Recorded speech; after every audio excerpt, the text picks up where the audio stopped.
wapinzani, saidia wazazi wote, saidia na waziri wote.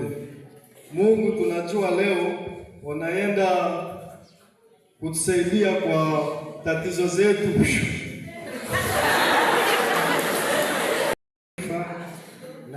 Na wimbo wa shule yenu. Wanafunzi wote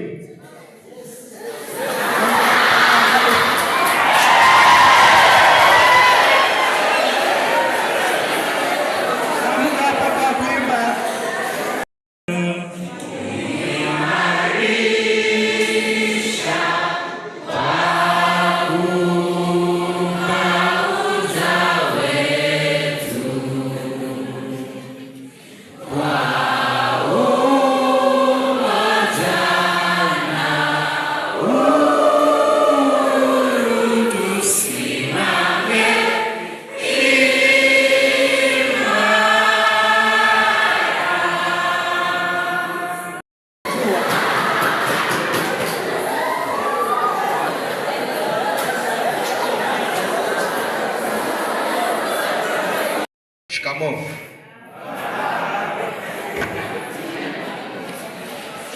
Jina langu naitwa Mwimbo Samuel, mwanafunzi wa kidato cha 4 katika shule ya upili ya Rusekeli.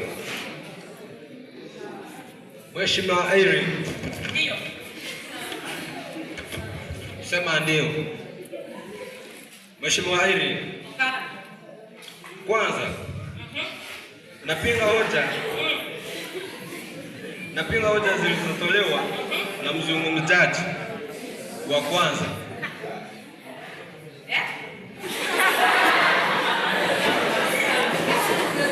Katika mada ya leo, teknolojia,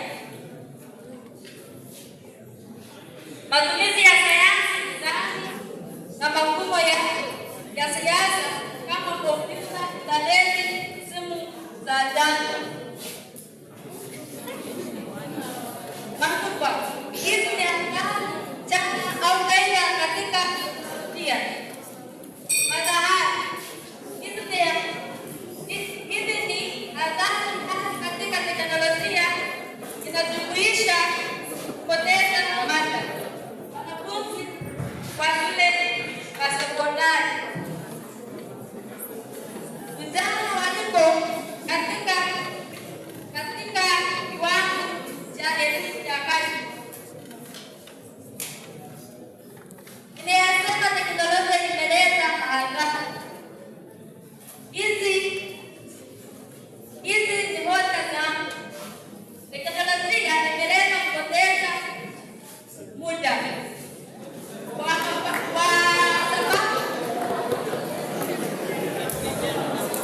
sababu wanafunzi wengi kupoteza muda kucheza michezo ya video, kwa mfano kucheza video ya TikTok.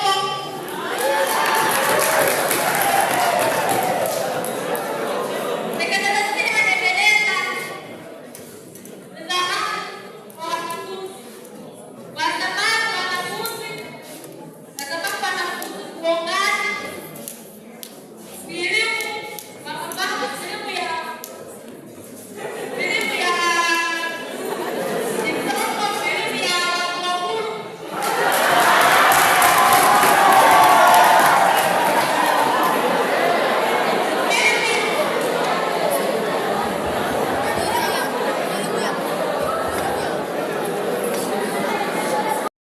Teknolojia imetumika katika shuleni. Wanajua walimu na wanafunzi wanatumia teknolojia wa vyombo vya muziki kama microphone, wanatumia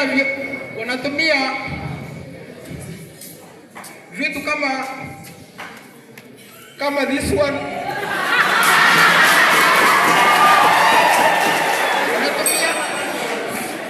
wanatumia vitu kama redio kucheza muziki. Teknolojia inasaidia watu.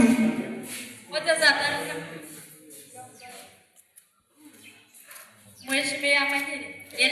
maneno 5. Eleza mapano 5 ya teknolojia katika nchi yetu ya Uganda.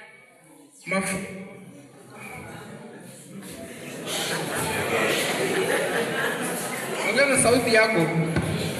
Eleza mapano 5 ya teknolojia katika nchi yetu ya Uganda. Teknolojia.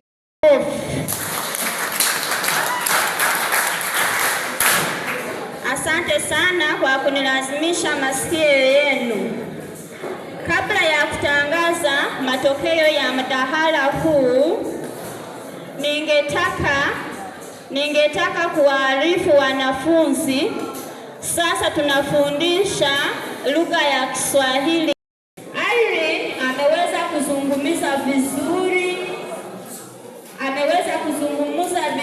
lakini amesahau kutumia vyombo au na mifano ya vyombo ambavyo vinatumika katika teknolojia, na yeye alijaribu kuwasilisha hoja zake. Mheshimiwa wa 3 amekuwa ni Amanyire Morris. Amanyire Morris naye alijaribu kuwasilisha hoja zake, alichunga muda vizuri kama wasemaje wengine. Kwa maoni yangu nimeona kwamba Karatunga Morris amepata alama 37. Samahani wanafunzi, excuse me members, na waomba tuheshimu mdahalo huu. Si rahisi wewe kuita kusimama hapa na kuzungumza Kiswahili. Wamejaribu, they have tried their level best. Hebu tusikilize matokeo. Kwa kipindi cha upinzani, mheshimiwa wa kwanza amekuwa ni Stella. Lakini Stella amechukua muda mrefu akizungumza kwenye hadhira, lakini alikuwa kuatia mgongo. She was facing this side and facing the audience. Pia amejaribu kutumia ushahidi na amejaribu kupiga hoja kutoka waunga mkono. Ameweza kupata alama 29. Mheshimiwa wa pili amekuwa ni Samuel kutoka kidato cha 4A. Amejaribu kutueleza vizuri mada ya leo au maudhui yaliyomo katika mada ya leo. Amepata 7 na evidence ushahidi alijaribu kupiga hoja, amefanya vizuri. Na kupata 8. Mwishoni amepata 43. Mhusika wa 3 au mheshimiwa wa 3 alikuwa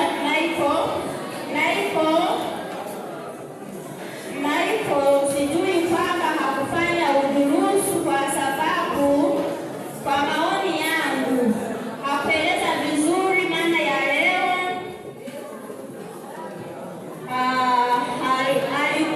Amekuwa hakuna ushahidi, what we call evidence, na kupiga hoja swali lake la kwanza alipokuwa akipiga moja, what we call rebuttal. There was no question in that question that he asked his complaint, au tunaweza kusema hakuna swali au swali lake ambalo alilouliza hakuwa na mada, or there was no any topic in the first question. Hapo alipata 5 na mwishowe alimalizia na alama kwa ujumla amepata 31. Kwa hivyo, kwa maoni yangu ningetaka kutangaza kidato cha 4 sehemu ya B walifanya vizuri kuliko kidato cha 4 sehemu ya A. Kidato cha 4 sehemu ya B walipata alama kwa ujumla 41 kwa 50, na wanafunzi au kipande cha upinzani, wanafunzi wa kidato cha 4A walipata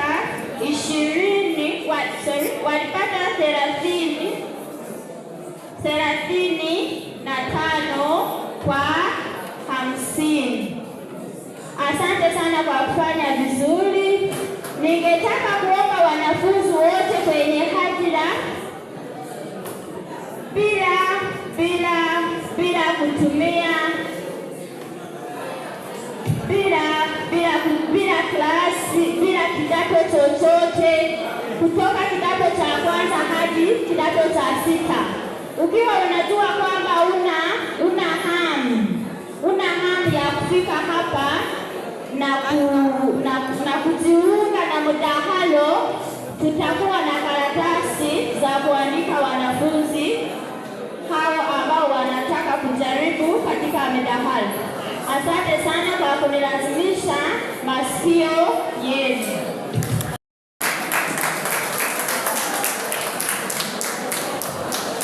Asante mwenyekiti wa leo, wasemaji wakuu kutokana na kipande cha waunga mkono na wapinzani na hazira yote. Habari zenu? Haya, kwanza ningependa kuwashukuru wote wanafunzi ambao wamehudhuria mdahalo wa leo juu ya mada teknolojia imeleta manufaa zaidi kuliko madhara katika shule za sekondari. Ningependa msikilize. Tumeanzia mdahalo kujadili katika Kiswahili kwa nia ya kukuza Kiswahili katika shule yetu ya Rusekeli. Mlikuwa mnauliza maswali mengine, mdahalo, tunataka mdahalo wa Kiswahili, tunataka mdahalo wa Kiswahili kila mahali, kila muda. Sawa, zimefika, muda umefika. Hizo ni sababu ambao tupo na mdahalo wa leo katika chumba cha mdahalo shule ya upili ya Rusekeli. Nilikuwa ninafanya utafiti kwa maneno yaliyosemwa na wazungumzaji wakuu na wazungumzaji kutokana na hazira. Nitailisha maneno hayo yaliyo ya Kiswahili na maneno yasiyo ya Kiswahili kwenye noteboard. Alafu utaona kipande cha kwanza maneno yasiyo ya Kiswahili na kipande cha pili maneno yaliyo ya Kiswahili. Ningependa kuipigie makofi. Asante sana. Haya, mwishowe, sawa, zimeoma. Mwishowe walikuwa hapa wanazungumza, wasemaji hawa walikuwa wanazungumza au wanatoa hoja zao, na wewe mlikuwa mnacheka. Mlikuwa mnacheka kwa sababu hawajui wanafunzi hao wanasoma fasihi ya Kiswahili. Wanasoma fasihi ya Kiswahili, wanatumia mbinu za lugha na mbinu za uandishi. Hebu ni tafsiri kwenye Kiingereza. Those are language techniques. Unakuja hapa unasema kwamba ningependa unisomee point hizo. Neno point hizo ni neno ambalo linatamkika kama Kiswahili kutokana na lugha nyingine. That is a word you borrow from another language to confirm, kuwasilisha ujumbe, to confirm what you are trying to mean. So don't laugh when they are speaking and they use those words. And it is the only way to learn Kiswahili. Nia ya kusoma Kiswahili au kujifunza Kiswahili, tumia maneno yanayo ya Kiswahili na sio ya Kiswahili, ujenge maneno hayo ndio ukuze lugha yako. Haya, ningependa tupigie makofi na kutumia C factorial. Hebu turudi nyumbani. Asante sana. Ongeza Tunamaliza tena. Mpigie makofi. Mnipigie makofi. Tukupigie makofi. Asante, safari njema.